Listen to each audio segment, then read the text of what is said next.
Here lately, it seems like our salesmen at Redline have been fielding an unusually higher number of calls than normal from folks that are calling, and they're looking at some of our nicer presses like our Redline RE50TA that I have here at home behind me, and they want to understand, but necessarily don't always understand, why these things are more money. And so I wanted to make a quick video for you guys and kind of show you what the difference is between one of our cheaper presses like our economy line presses or maybe one of our competitors' presses versus one of our nicer presses like the 50TA here that have got just tons of really great features that you might not realize are there and that they matter until after you've already spent your money and kind of learned this the easy way or the hard way depending on which one you bought. So the purpose of this video is to kind of explain to you the differences between the entry-level presses, the really nice presses like the one I've got here at home, and hopefully you guys understand and can better make a decision about which one's best for you. Okay, let's have a look at my press here, which is pretty dirty. I use the thing here at home all the time.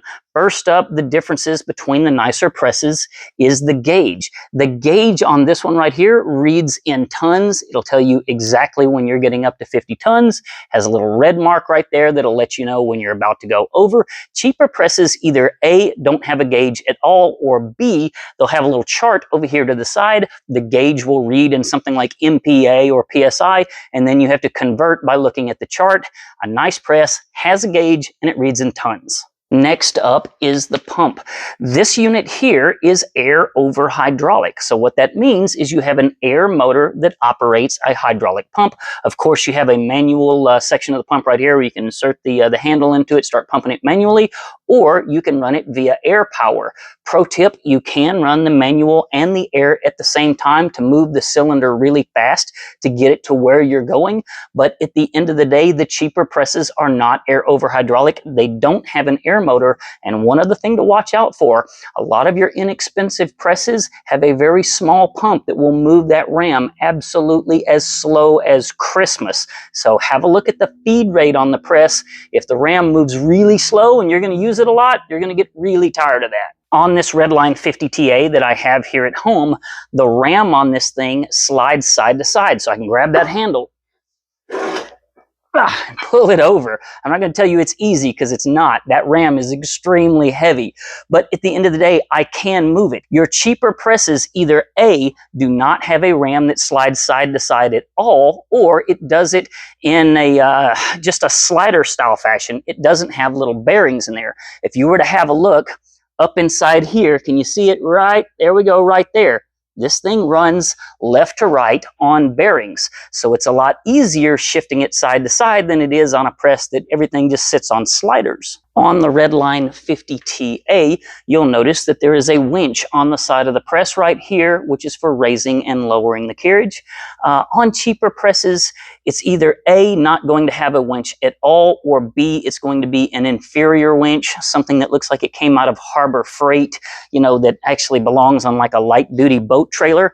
So if I want to raise my carriage up and down, I'm just going to rotate on that handle to raise it up. Speaking of the carriage, nicer presses have 4 carriage pins instead of 2. So if I were to lower this unit down right now onto the bottom pin, you notice now that there are holes on both sides. So you have like one hole that basically secures the carriage and one that you drop it down onto the carriage. There's my extra carriage pins and flower clips right there. These little flower clips are just little clips that come on the nicer presses, and they basically just hold your carriage pins in place. Once you get all your pins in place and your flower clips in place, they look like that right there. And again, cheaper presses do not have 2 pins nor flower clips. I just noticed this. Disregard this handle right here. That doesn't come with the press. It goes to my garage screen door. Another key difference in your nicer presses, this one has a foot pedal so your hands are free. Notice the guard that you're going to find on this press right here and how it operates. This is like a ratcheting style system on the 50TA. So if I were to grab this and I wanted to just raise it up with one hand, it's easy to do so and it locks right into place. I let go. It's a one-handed operation. Cheaper presses either A, don't have a guard at all, or B, they have something like that, like a thumb screw where you have to sit there and crank on that to the side in order to lock it in. I don't care for that. This press here also has the ability to bolt a secondary guard on the back side of the press. So, you know, if there were people working over there, you could have two of these guards, one on the front, one on the back. So that's a really nice feature. My 50TA press here at home has 4 press plates. The thing comes with 2, so I've opted to get 2 extra press plates. Let me show you a key difference between a cheap press and an expensive press. Number 1, a V-block on one side of the pressing plate right there. Some of these things just give you a straight plate. There's no V-block, but frankly, much more important than that are these little push pins that you see right here. You see that I can push those things through either side. You push those things down and it keeps that press, that block, from flying out of that thing and keeps it secured to the carriage so that this thing does not come out of there and unalive somebody. This is a core difference between a bare bones economy press and a well-made nice press. Also, pay close attention to how the press is constructed. You'll notice that our RE50TA here, the entire frame of the press is completely welded up as one solid piece. On your cheaper presses, you're going to see bolts here and here where the frame is bolted together. You'll notice on my press here at home, I have our optional pin kit. So what you have here is a little adapter, and basically what it does is it takes the place of the press head right there. So you would take that little adapter, pull this press head out via that little Allen wrench right there, and then slide that booger right up into there, okay? And so what that allows you to do is to be able to take one of these pins and then insert it into the adapter in order to change the diameter of the press head. Not just that, the nicer kits come with a gauge. So if you were to take this pin here and you wanted to know, well, how much pressure can I put on that pin so that it does not deform and destroy that pin, you'd slide it into the gauge right there. And if you look, that will tell you right there that you could put 20 tons on that pin before it permanently distorts. While we're on the topic of that press head right there, I've got something that I want to share with you that I think is really important. So if you're using that press head, and maybe you're doing that, or you're using the little adapter kit right there, the ability to be able to change out that press head on the end of that ram is everything. Because if you should damage that right there, no big deal. That little part right there, we've got that thing on our website. You can buy new ones on there. They're not expensive. But if you buy an inexpensive press, this is just one solid piece. And if you damage the end of that thing, it's done. Guys, call up Harbor Freight. Tell them that you need to buy a replacement press head or a replacement cylinder or a cylinder seal kit for one of their presses.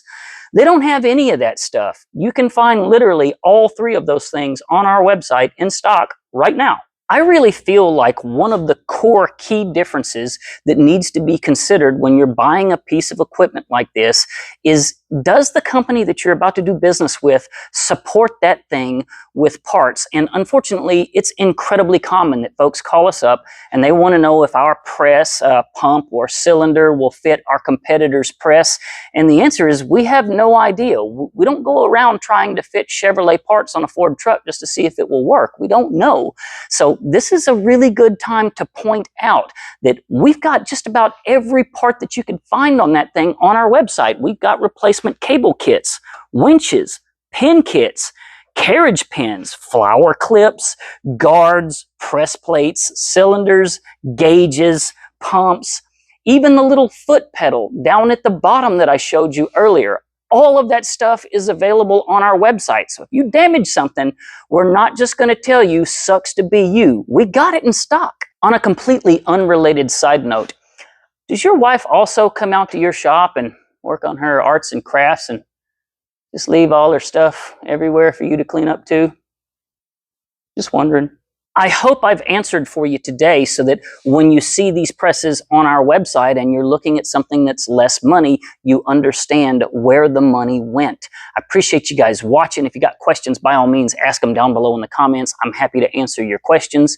If you found this content helpful, by all means, please click the subscribe button down below. I appreciate you guys watching. I will put a link down below as well to all of the presses on our website. You can find all the parts, presses, everything on our website. Appreciate you watching. Y'all take care.